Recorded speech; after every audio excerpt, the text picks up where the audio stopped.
राधे राधे दोस्तों। आज हम तुलसी माता से जुड़े सभी प्रश्नों का उत्तर देने की कोशिश करेंगे। तो आशा करती हूँ कि आप ये वीडियो पूरा ज़रूर देखेंगे। तो दोस्तों, हिंदू मान्यताओं के अनुसार तुलसी माता के पौधे को अत्यंत पवित्र और विष्णु भगवान को प्रिय तथा पूजने योग्य बताया गया है तथा वैज्ञानिक दृष्टि से भी ये पौधा अनेकों औषधियों और गुणों से भरा हुआ है तथा सभी सनातनियों के घर में तुलसी का पौधा जरूर लगा होता है, क्योंकि भगवान को भोग लगाने के लिए भोग सामग्री के साथ तुलसी का पत्ता भी जरूर रखा जाता है, अन्यथा वह भोग स्वीकार्य नहीं होता है। तथा माता तुलसी जी और शालिग्राम जी का तो विवाह भी हर साल देवउठनी एकादशी को तुलसी विवाह के रूप में मनाया जाता है। तुलसी जी की रोज पूजा की जाती है तथा उन्हें जल दिया जाता है, लेकिन सही तरीका सभी को नहीं पता होता है, तो कुछ गलतियां हो जाती हैं। तुलसी जी को जल देने का सही विधि है कि आप जल देते हुए ओम वृंदाय नमः का जाप करें तो अति उत्तम होता है। जल देते हुए अगर तुलसी जी की परिक्रमा कर सकते हैं, यानी आपका गमला ऐसी जगह पर रखा है जहां आप परिक्रमा कर सकते हैं, तो आप 3 या 5 परिक्रमा करनी चाहिए। पहले परिक्रमा को फिर थोड़ा जल माता के जड़ों में धीरे से डालें, फिर परिक्रमा करें, फिर जल डालें। ऐसे परिक्रमा करते हुए ओम वृंदाय नमः मंत्र का जाप भी बराबर करते रहना चाहिए।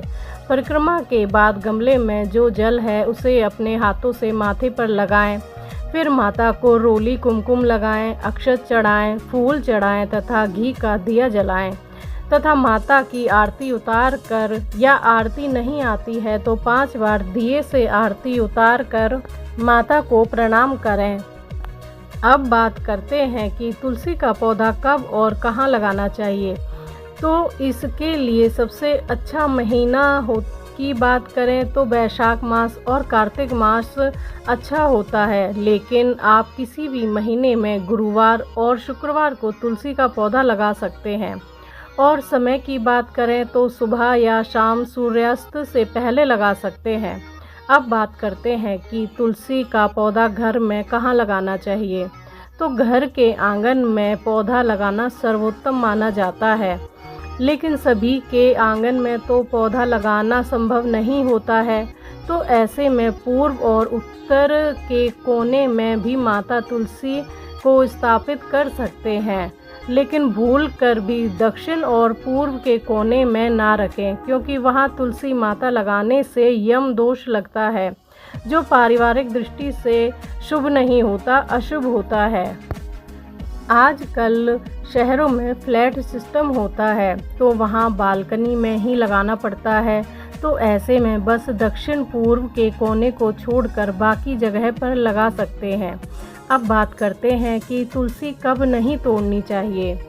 तुलसी रविवार को और एकादशी और द्वादशी को भी नहीं तोड़नी चाहिए, और संक्रांति को भी नहीं तोड़नी चाहिए। इन दिनों में तुलसी तोड़ने से पाप लगता है, और अमावस के दिन तो भूलकर भी तुलसी का पत्ता नहीं तोड़ना चाहिए, अन्यथा घोर पाप लगता है।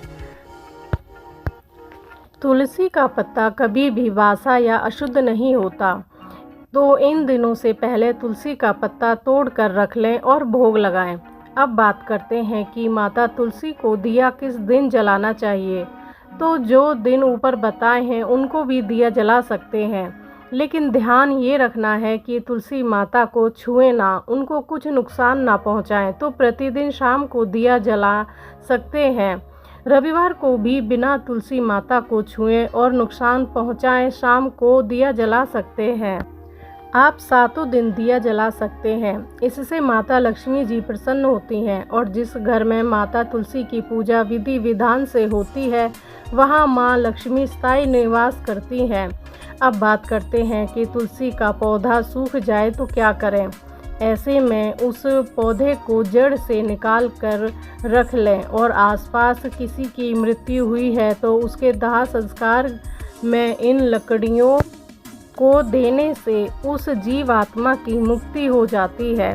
दूसरा, आप जल में प्रवाहित कर सकते हैं। यदि आपके आसपास जल में प्रवाहित करने का कोई साधन नहीं है तो आप इन लकड़ियों को छोटा छोटा तोड़कर गमले में ही दबा दें। इससे वे इसी गमले में मिट्टी का रूप ले लेंगी तथा इसी गमले में आप दूसरा पौधा भी लगा सकते हैं तथा जब तक दूसरा पौधा ना उगे तब तक इसी गमले को तुलसी माता का प्रतीक मानकर इसकी पूजा कर सकते हैं। अब बात करते हैं कि तुलसी के पत्ते का सेवन कैसे करना चाहिए।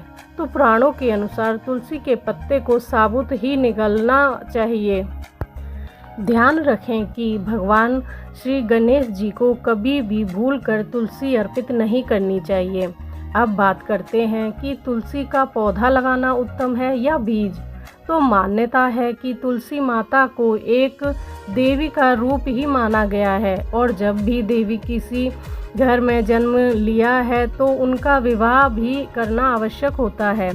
इसलिए यदि आप घर में बीज बोते हैं तो उससे बने पौधे घर में उत्पन्न बेटी के समान होते हैं जिसका विवाह करना आवश्यक होता है। इसलिए कुछ लोग तुलसी विवाह से पहले अपने घर में बीज से तुलसी का पौधा उगाते हैं और उससे पूरे सेवा भाव से उसे बड़ा करते हैं। फिर देवउठनी एकादशी को तुलसी का विवाह अपने पास के मंदिर के शालिग्राम जी के साथ करते हैं जो पूरे विधान से किया जाता है तथा कन्यादान भी करते हैं जिससे उनको कन्यादान का ही फल प्राप्त होता है। जिनके लड़कियां नहीं होती हैं वो भी तुलसी विवाह करते हैं और कन्यादान का फल प्राप्त करते हैं। अब बात करते हैं जिनको तुलसी विवाह नहीं करना है वो क्या करें। तो वो किसी से पौधा लेकर अपने घर में लगाएं। यदि तुलसी की मंजरी से गिरकर पौधे अपने आप उग गए हैं तो उनका विवाह करने का कोई प्रावधान नहीं है। तो दोस्तों, आशा करती हूँ कि तुलसी माता से जुड़े सभी प्रश्नों का उत्तर आपको मिल गया होगा। अगर आपको ये जानकारी अच्छी लगी है तो प्लीज़ मुझे सपोर्ट करें, मेरे चैनल को सब्सक्राइब करें, वीडियो को लाइक करें, शेयर करें। राधे राधे दोस्तों।